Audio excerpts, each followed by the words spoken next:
शहीद स्मारक पर अभी मैं बैठा हूँ और वाकई शहीद स्मारक राजस्थान की वो जगह जहाँ राजधानी जयपुर में तमाम तरह के सरकार से परेशान और जो लोग अपनी जो मांग हैं उनको लागू करवाने के लिए तमाम तरह के आंदोलन, धरना, प्रदर्शन इस जगह पर होते हैं और इसको वाकई अपन दिल्ली का जंतर मंतर बोल सकते हैं।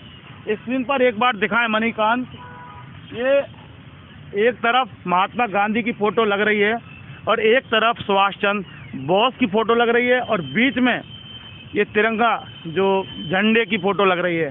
स्वतंत्रता सेनानी एवं उत्तराधिकारी संगठन राजस्थान, ये एक बैनर का नाम है और इनकी जो मेन मांग है अन्य राज्यों में स्वतंत्रता सेनानियों के उत्तराधिकारियों को दी जा रही सुविधाओं को राजस्थान में लागू करने के लिए ये लोग बैठे हैं। स्क्रीन पर एक बार दिखा दें, अभी चूँकि शाम का वक्त है, काफ़ी भीड़ होती है और अब शाम को लोग अपने अपने घर चले गए, कल फिर एक साथ फिर जुटेंगे और इस तरह से 9 अगस्त से ये धरना इनका चल रहा है। मेरे हाथ में एक देखें, एक पम्पलेट है, इसमें बहुत सारी मांगें, मैं आपको कुछ मांगें बताता हूँ। उत्तराखंड, उत्तर प्रदेश, पंजाब, मध्य प्रदेश, हिमाचल प्रदेश, बिहार, हरियाणा, गोवा, तमिलनाडु इत्यादि राज्य सरकारों की तरह राजस्थान सरकार स्वतंत्रता सेनानी की 5वीं पीढ़ी तक के वारिसों के लिए सरकारी नौकरियों में 5% आरक्षण। उत्तराखंड सरकार की तरह राजस्थान में स्वतंत्रता सेनानी के उत्तराधिकारियों के लिए स्वतंत्रता सेनानी उत्तराधिकारी सम्मान पेंशन, निःशुल्क यात्रा, टोल टैक्स, हाउस टैक्स माफ़ करो, इंजीनियरिंग कॉलेज, सरकारी मेडिकल कॉलेज, ITI और उच्च शिक्षा में 2% आरक्षण। इस तरह से तमाम, यानी कि स्वतंत्रता सेनानी परिवारों को तत्काल ये आवंटित किया जाए मुरब्बा जमीन, मुरब्बा का मतलब जमीन, रिजर्व प्राइस से 50%, इस तरह से 50 लाख तक ब्याज मुक्त ऋण और 50% सब्सिडी के साथ, ये तमाम तरह की ये। और देखो जो सबसे बड़ी बात है वो ये है, पैरा नंबर 8, राजकीय विद्यालयों, महाविद्यालयों, सरकारी अस्पतालों, मार्गों, चौराहों इत्यादि का नामकरण स्वतंत्रता सेनानी के नाम से किया जाना अनिवार्य करें।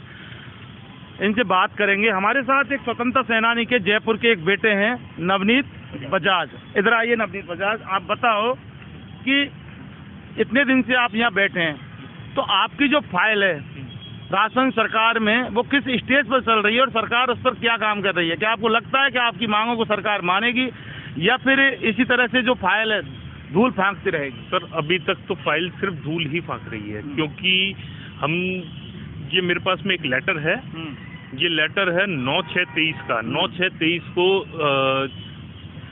9/6/23 से 2-3 दिन पहले हम BD कल्ला जी हैं, उनसे मिले थे।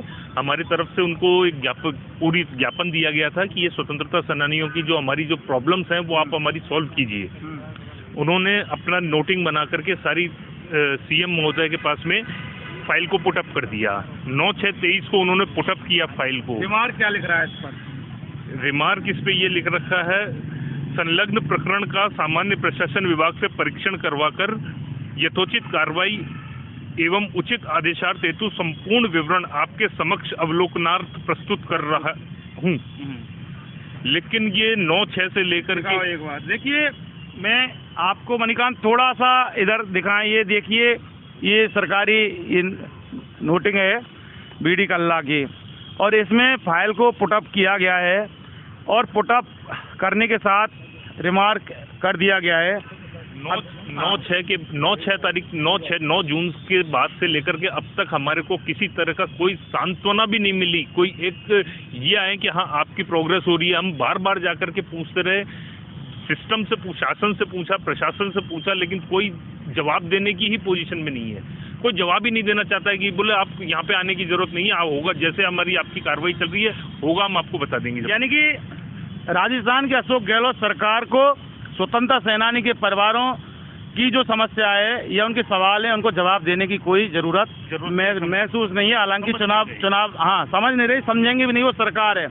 मैं आपको बता दूं, पूरे इस देश को आज़ाद स्वतंत्रता सेनानियों ने कराया, बहुत सारी तकलीफें झेली, जेल भी गए थे और इस देश को जब आज़ाद कराया और उसके बाद देश के कई राज्यों में स्वतंत्रता सेनानी के परिवारों को बहुत सारी सुविधाएं मिल रही हैं। लेकिन वाकई ये दुर्भाग्य इस राजस्थान का कि इस तरह से नज़रअंदाज कर दरकिनार किया जा रहा है कि बात करने की फुर्सत नहीं है। वाकई ये बहुत बड़ा दुर्भाग्य। अब क्या करोगे आप? आपका नाम क्या बताओ? मेरा नाम सत्यनारायण कटारिया हुक्म है। क्या करेंगे कटारिया आप? देखो अभी कलम सत्या उसका वो करते हैं सद्बुद्धि है कि उसके बाद जब तक आचार संहिता नहीं लगे जब तक तो हमारे को आशा देखेंगे भाई करता है नहीं करता है, फिर उसके बाद हम वोट की चोट देंगे हम लोग। हम इतने कमजोर भी नहीं है, ये तो वैसे जाने वाला है। मैं आपको बताऊं क्योंकि अभी जुमलाबाजी है कि हम आप मांगते मांगते थक जाओगे, हम देते देते नहीं थकेंगे। सर आप भी माननीय, आप भी सम्मानीय व्यक्ति है, आप भी हमारे मीडिया से हैं, आपको तो सारी चीज़ें पता है। जब हमारा बिल्कुल जायज़ मांगे है, इससे सरकार पे कोई अर्थ भी नहीं पड़ रहा है। हमारी अगर बातें मान लेते, आज सीएम आप जो बंगले में बैठे हो ना, हमारे बुजुर्गों की देने। सर मैं स्वतंत्रता सेनानी बुरा राम गुर्जर का पोत्र हूँ। मेरे दादाजी मलेशिया और पिनामा जेल में 40 से 45 साल तक रहे थे। सर वो 45 साल तक जेल में रहे थे? 5 साल तक, मतलब 40 से 45 सन 1940 से 45 तक रहे थे सर। 5 साल तक उन्होंने मलेशिया और पिनामा में जबरदस्त उन्होंने परेशानी भोगी है सर।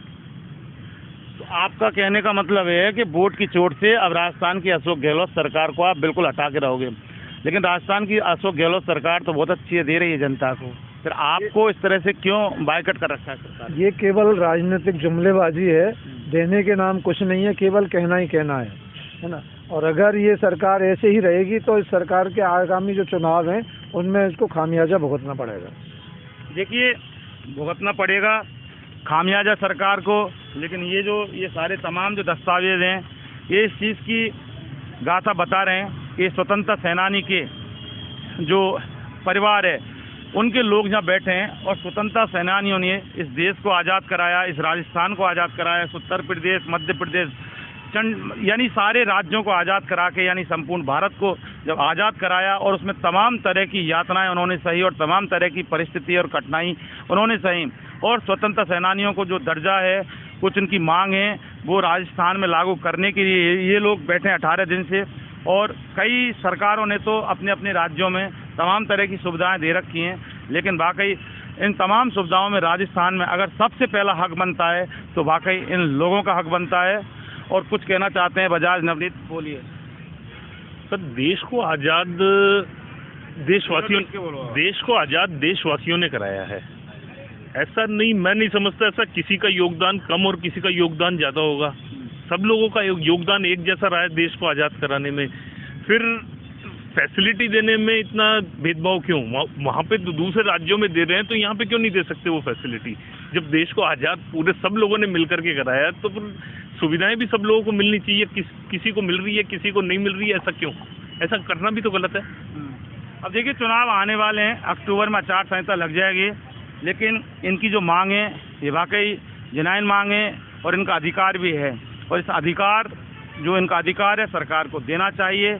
बाकी नाराज़गी जता दी है इन्होंने और वोट की चोट की ताकत दिखाने की दम तो ये कम से कम रखते हैं। बाकी सरकार अशोक गहलोत को इस बारे में सोचना है, मजबूर हैं, बैठे हैं। मांग सरकार मानेगी या नहीं मानेगी ये वक्त बताएगा, लेकिन चुनावों में ये अपनी ताकत जरूर दिखाएंगे। इन्वेस्टिगेशन मीडिया के लिए शहीद स्मारक से सहयोगी मणिकांत के साथ मैं जितेंद्र शर्मा।